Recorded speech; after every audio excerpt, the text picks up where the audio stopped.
This morning, I want to welcome Daphne Johnston from First United Methodist Church in Montgomery. She is here to speak about a respite program that she started there, which turned into a Respite for All Foundation, and it is a program that we are going to start here at Christ Church very soon. She's not just going to give us information, she's going to preach about something she feels very passionate about, and I hope we can capture that same passion. Daphne? Thank you. And since this is my third service, I'm going to cut it from 49 minutes to 38. So feel honored.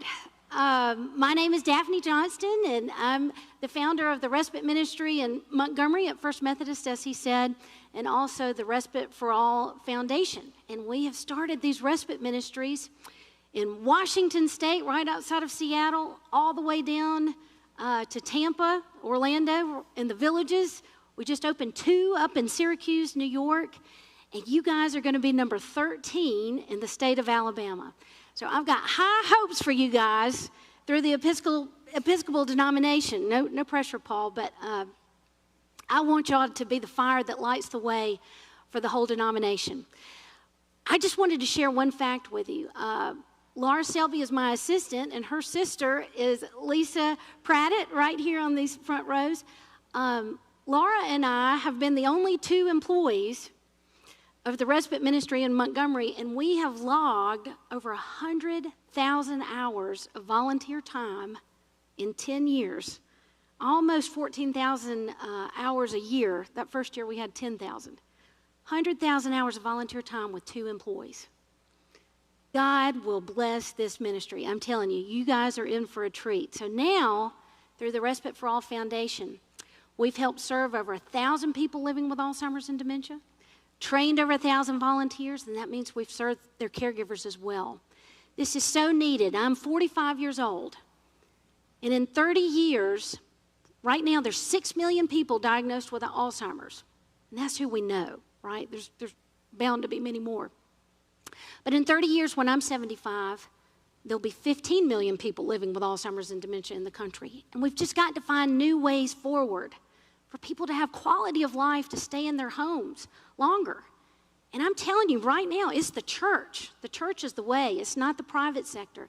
It is the faith-based community that's going to wrap our arms around these families and tell them, you are not forgotten. We are the body of Christ, and we're here for you, right?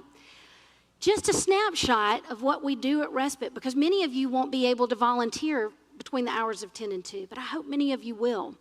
But just so you'll know, because every one of you in these pews, you are charged with going in this community to tell your friends about your new ministry at your church.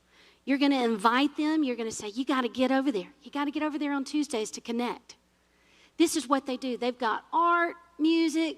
They've got fraternities coming in. They've got belly dancers. They've got crazy things happening, continuing education. But the most important thing that they've got is relationships.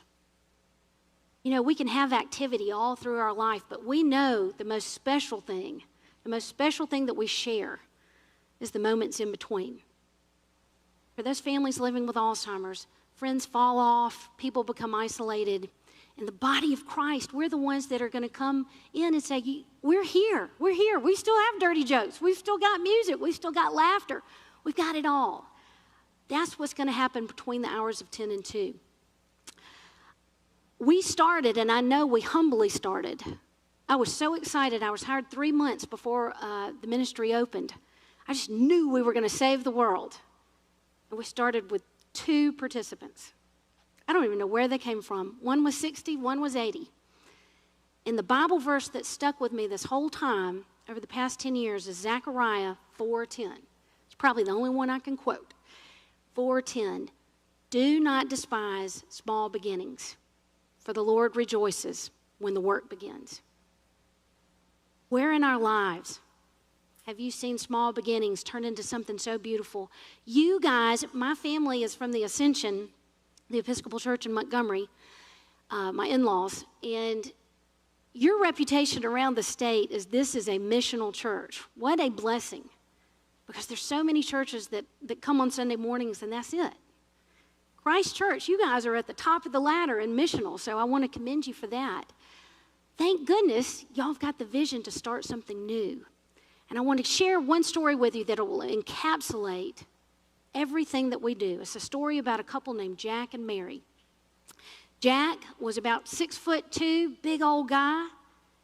He had Alzheimer's and Parkinson's. It was a tough case. He could not verbally communicate. I didn't know if we were going to keep old Jack, but we did.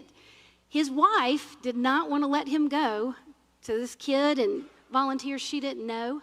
So she stayed with us the first 3 weeks. And finally, one of my volunteers, unbeknownst to me, went out in the hall and said, Mary, you've got to go. We've got this. We've got this.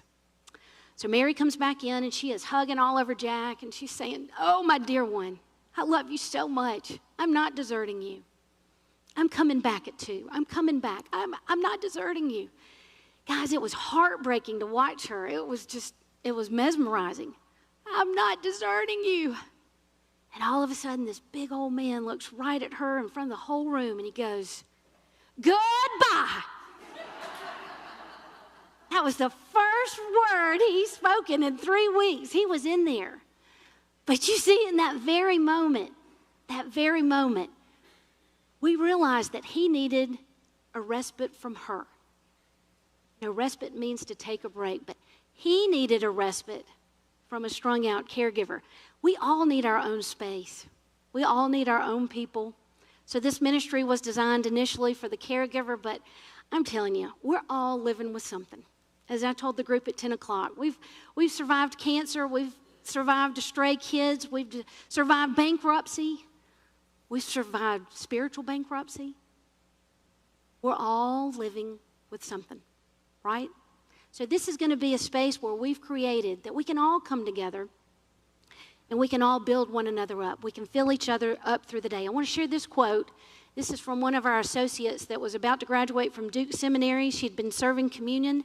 I hope you will find a way to make a chapel service for your new respite ministry, because it's so important for us to have collective worship.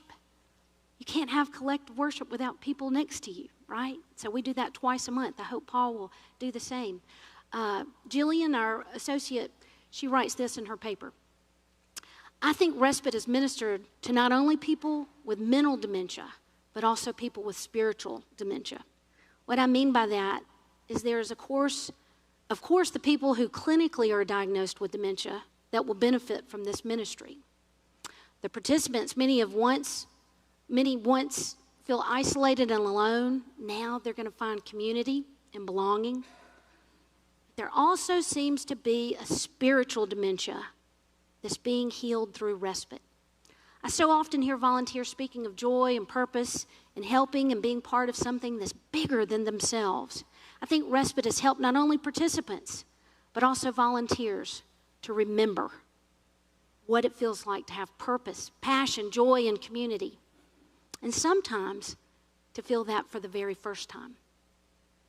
What a blessing. What a blessing your church is about to give this whole community. I think of all the community leaders that have built the university, built this church, other churches, great Kiwanians, Rotarians, service-minded people that still want a place to serve.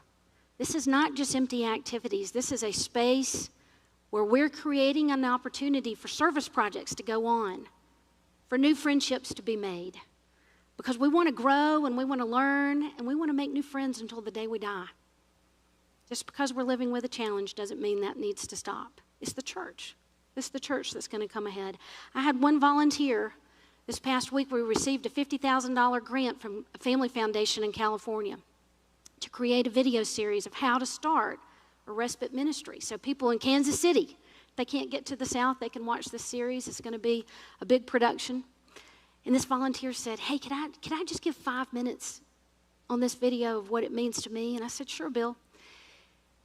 He said, I look in this room, and this is the first time in our church that we've brought Jewish, Buddhist, Baptist, Episcopalians, Methodist, everybody together for a chunk of time to share one another's spirit, right?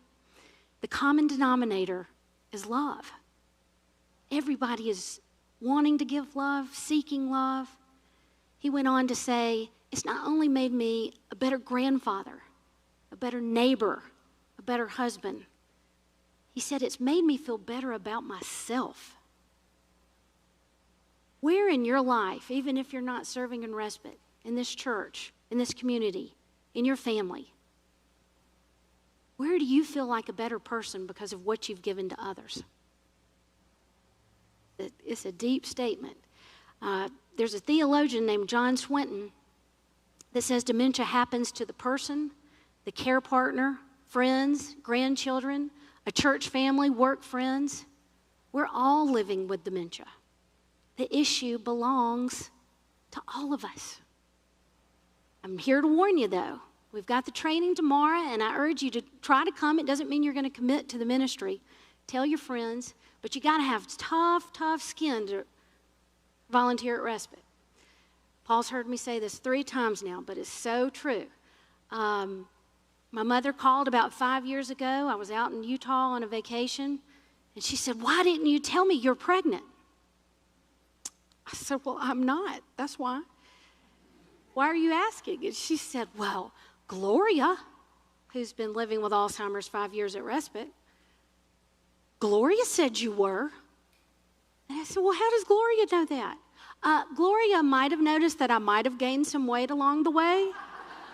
Gloria had it in her mind that I was pregnant, and she convinced my mother of it. I mean, it's crazy what can happen at respite. So be ready for anything. But I want to leave you with this. Another great theologian I heard at a conference, Japanese fellow named Kasuki Koyama. He wrote the book, The 3 Mile an Hour God. Koyama figured out that the average speed of a human being walking is 3 miles an hour. I was fortunate enough to go to the Holy Land 3 years ago with my husband before COVID, and I could imagine Christ walking the deserts, the terrain, walking down to the sea, 3 miles an hour. The theologian gives us this analogy. This was the pace of Christ, 3 miles an hour, walking. Jesus, who is God, walked 3 miles an hour. God, who is love, walks 3 miles an hour. Therefore, if love has a speed, that speed is slow, it's tender, it's deliberate. Love's speed is 3 miles an hour. What an opportunity for a new ministry to be a place where you can come and serve, disconnect from your phone, disconnect from your grandchildren, disconnect from all the burdens of the world, and be in fellowship with your neighbor. It's a new type of charity. We like to say it's a charity of spirit. I hope we'll see you at the training, and Godspeed.